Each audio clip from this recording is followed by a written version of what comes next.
fantastic day already and checked out the shopping. But our next talk is something that is really interesting to each and every one of us here. It's all about that fashion versus function, but this time we're going to talk about the specific fashion versus function with Equiibrium products. Their stand is over there. Obviously not now, but when they finish talking, do go and pay them a visit because they've got some fantastic products. But let's introduce you to our two guests. We'll start by welcoming on the sales director for Equiibrium products. She was here yesterday, it was really exciting. Give her a round of applause as she steps onto the stage. Please welcome Laura, our international sales director. And it's great to have this man here. International event rider, 5-star placings, the list goes on. He's a great personality in the sport as well, and he's a top salesman for the Equiibrium products team. Please welcome Alex Bragg. Thank you, and thank you for joining us. And Alex, thanks for coming along today to help with the presentation. So as Sam said, my name's Laura, I'm from Equiibrium Products. And before we get started, I'm interested to know, how many of you have heard of Equiibrium Products before today? Okay, plenty hands in the air. And how many of you own something from Equiibrium? And is there anyone here that bought something from Alex this morning on his shift? Few of you. As you might know, our journey started 25 years ago with a horse called Timmy, who developed a head-shaking problem. It led our founder and owner, Margaret Donnelly, to create the very first product in the Equiibrium portfolio, which was our muzzle net. We're all about making a difference to horses' lives, and it's in our DNA. We want to make sure that we work on both the physical and mental well-being of the horse, and we pride ourselves in testing, and that's really important. Testing is in our DNA, and over the years we've tested things from boots, which we're going to talk about today, to head collars, fly masks, massage pads, you name it. We've put research into a significant amount of equestrian products.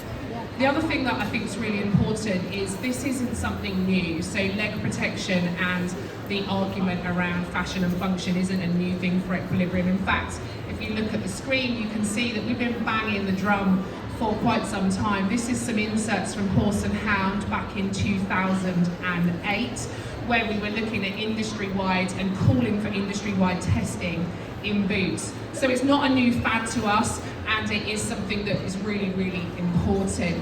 So as Sam has already introduced, Alex is an event rider from Somerset, and I'm told still shoes a few of his own horses. Yeah, that's correct. Yeah. So as you can see, this is Alex making his way around Badminton on his very large horse, King of the Mill. Alex is one of the most competitive riders out on the circuit and has been a sponsored rider with us now for quite some time. So I'm really happy that Alex has joined us today, and we can hear from him about what his thoughts are as a pro rider on the circuit, as well as our ideas as a manufacturer. So the first thing I'm going to do is actually ask the audience. So Sam, perhaps if you can roam with your mic.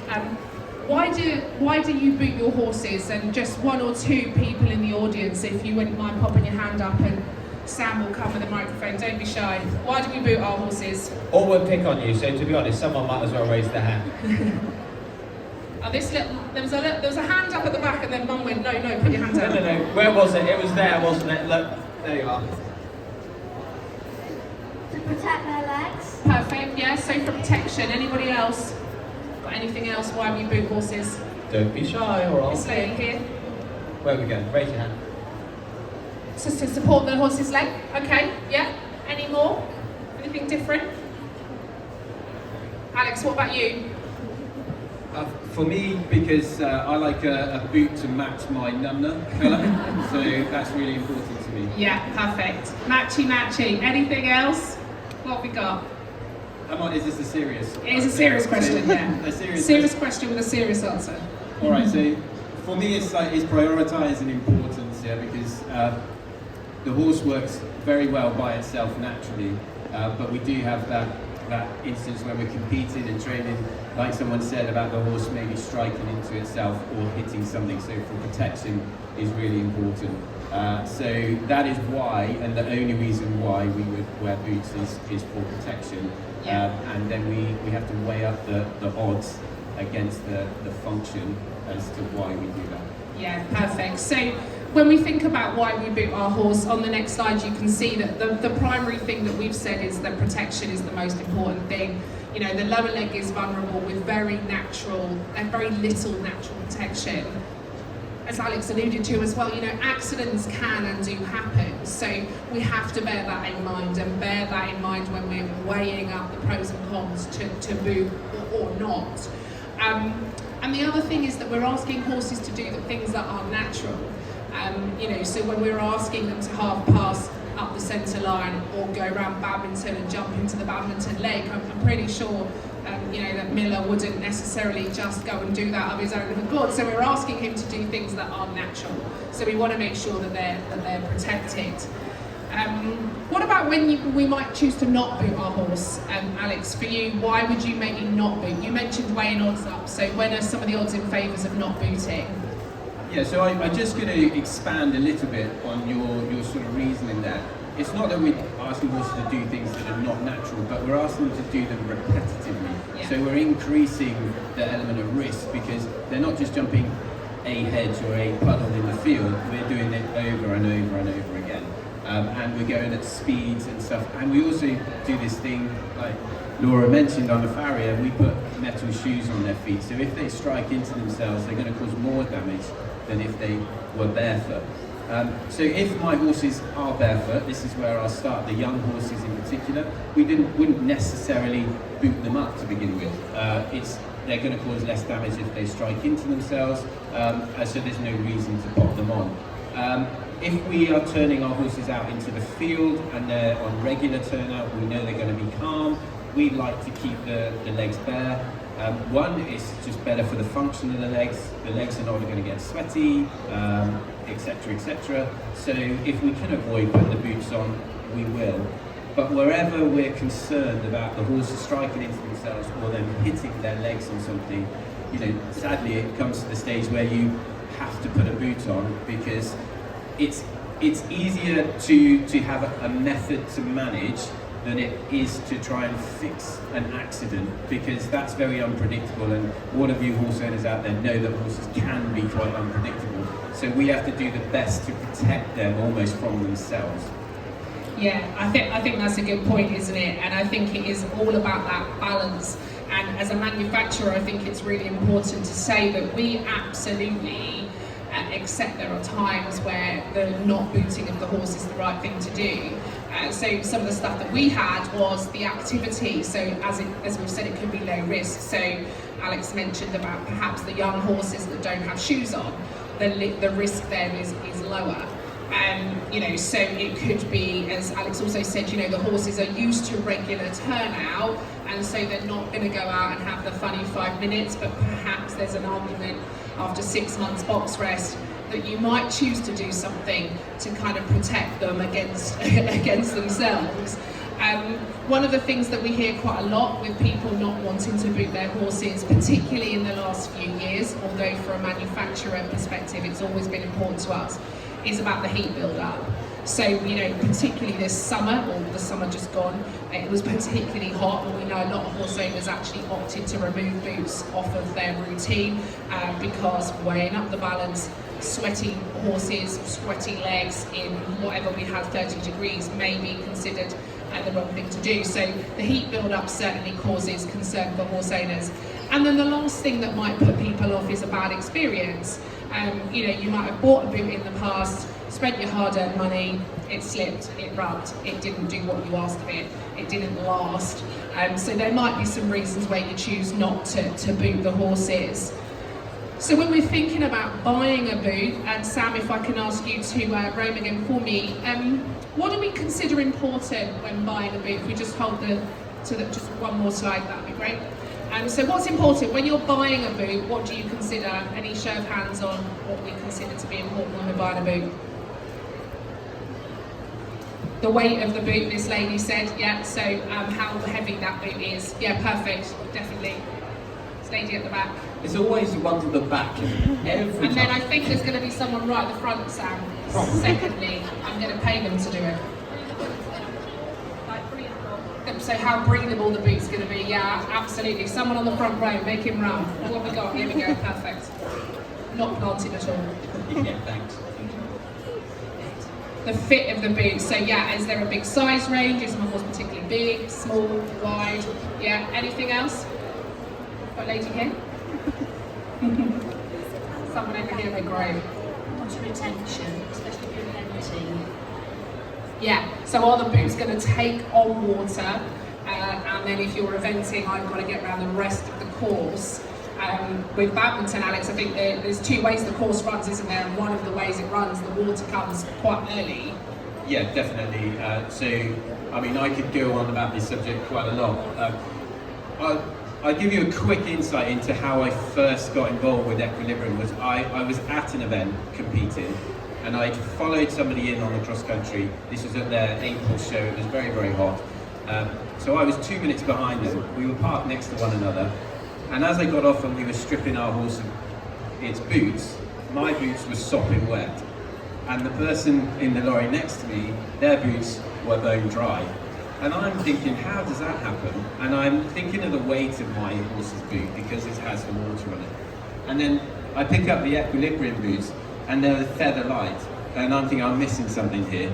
You know, I could be having an extra Big Mac and not worrying about it because my horse has got lighter boots here. So I asked about it, and that's when I inquired actually with Equiibrium. Equiibrium didn't approach me, I approached them because I was very interested in the boot.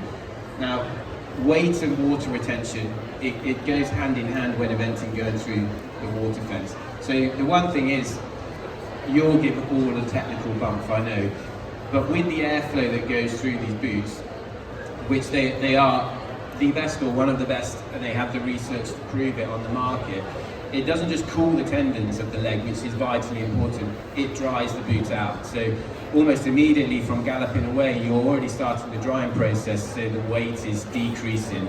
And then as you're going on longer courses, you know, this is really sort of critical as to how well the horse's stamina lasts. So that was the big reason why I approached Equiibrium, and the nice thing about it is, as you said, in your DNA, they're always trying to improve it. So the boots are getting better and better, more functional, and actually now they're looking great.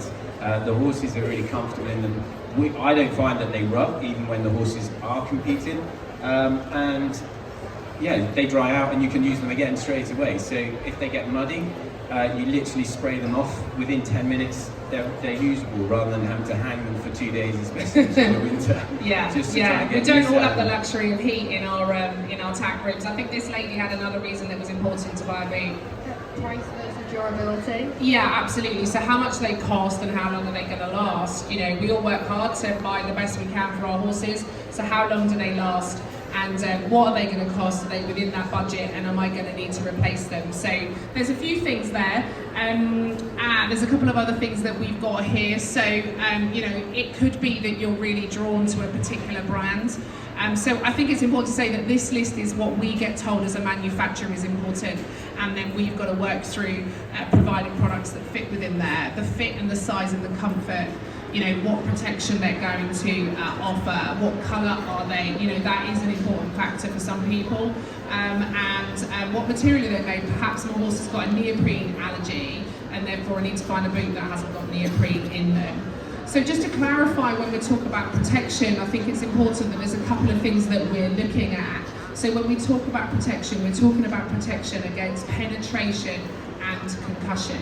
So when we think really what we're talking about in simple terms, and we'll play the video of our boots in a lab.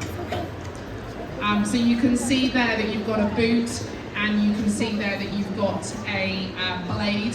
If we just press again, there's a second video there. Did anyone notice the big difference between video number 1 and 2? Yeah, bounce, yeah. So on the left-hand side, that bouncing is not good. That bouncing is coming back and bouncing back through my horse's leg. What you want is that blade to come down, hit the boot, and then the concussion to be expelled through. So we're talking about penetration and concussion, and effectively what we're trying to replicate with these blades and also hammers, our horses hitting fences hard, fast, and something that might be sharp. So we want to make sure, as we've said, we put shoes on, which isn't natural for horses. So when we're talking about protection as a brand, we're talking about penetration and we're talking about concussion. But as Alex said, we've got to balance that up. And you know, badminton has been won and lost with a 0.01 second victory. And so if you can get out of the water and get a bit faster, if you can take that better line, if the horse is in better balance, all these things, tack, rider, equipment, hamburgers or no hamburgers before you go around the course, they all make that difference between winning and losing. So we've got to make sure that we offer riders that balance. We're not sending a horse out to do dressage, compete, jump, event, whatever it might be, in chow mein armour. It's not going to work. You know, if you look at things over the years, everything's got lighter, smaller, and so technology plays a big part. So we'll talk about breathability first. And breathability is kind of really high up there for Equiibrium. As Alex said, one of the things about the boots, about the drying, is the way the boots are designed, but the breathability and pulling that boot off that horse's leg and then not being sweat is really important. And primary for that is because of the likelihood of kind of increasing risk to injury.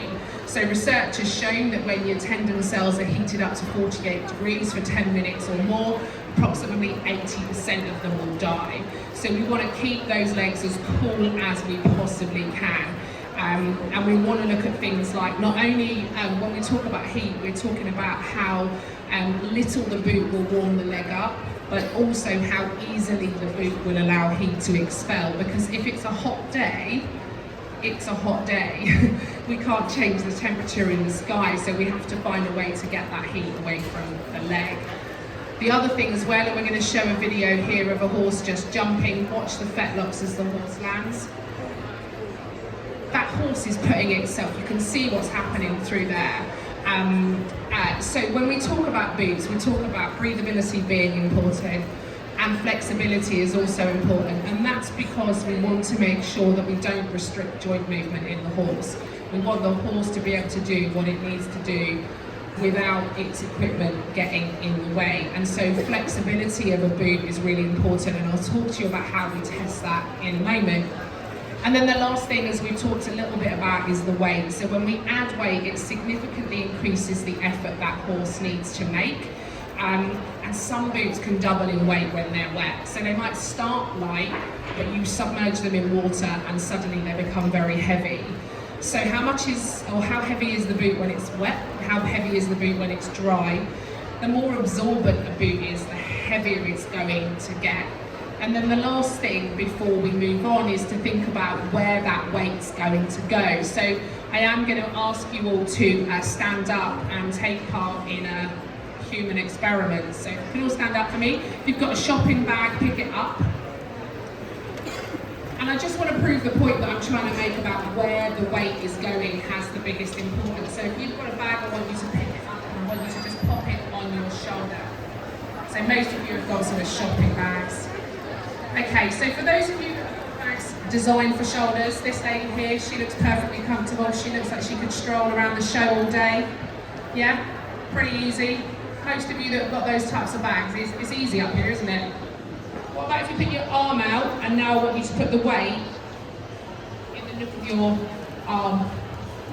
And this is when you all hope that I stop talking, because you're now like, this bag's, well, there's something heavy in that, I can tell. Starts to become a bit heavier, doesn't it? You're not going to walk around the shops like that today. So what about if you put that bag down on your wrist and keep your arm out? Not one of you is going to walk around the shop like that today. How hard is that? Where's the boot on the horse's leg?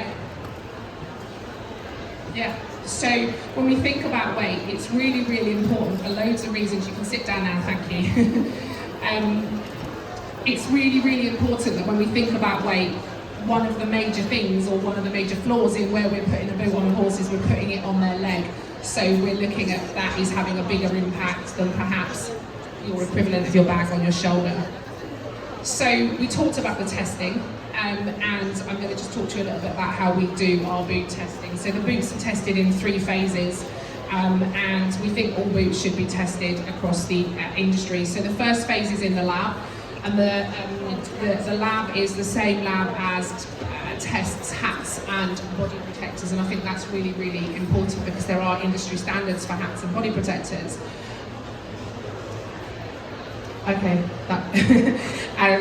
so when we then think about the lab, what we're trying to do, if we move to the next slide, is we use a rig, and what we're doing, as you've seen from previous videos, is we are dropping hammers and blades down onto the boot to replicate horses hitting the fence. So if we can just play the video, you can see here the blade dropping onto the carrot, and what we're doing is increasing the force that comes through the rig.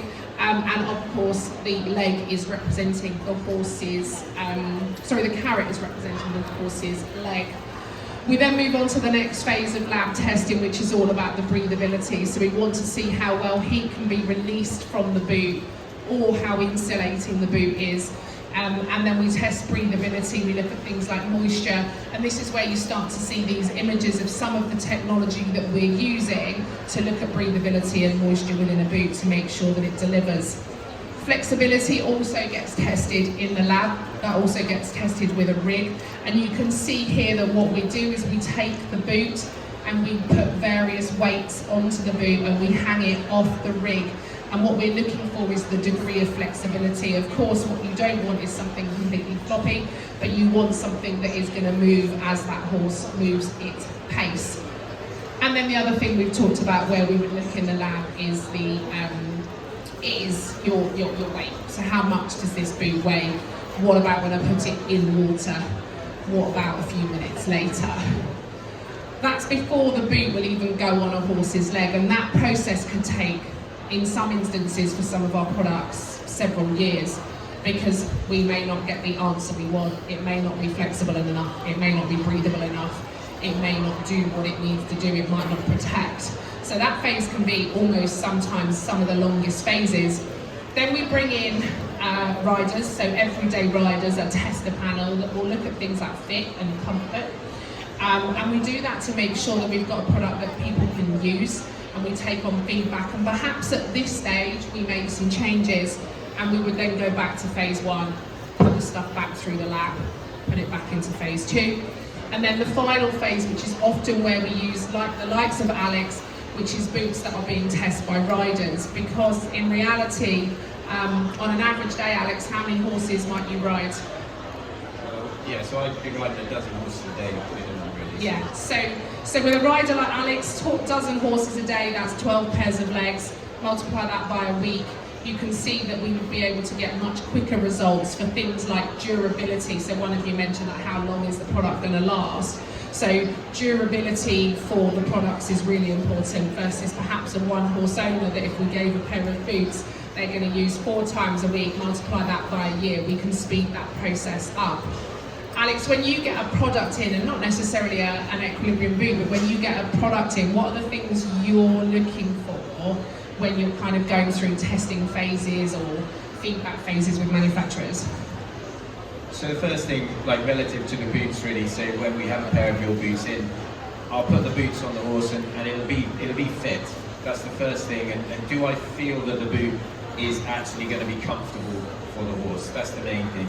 Then obviously we're riding it, we check the horse's legs after we've ridden in it to see whether the boot has caused any restrictions, marks, etc, etc.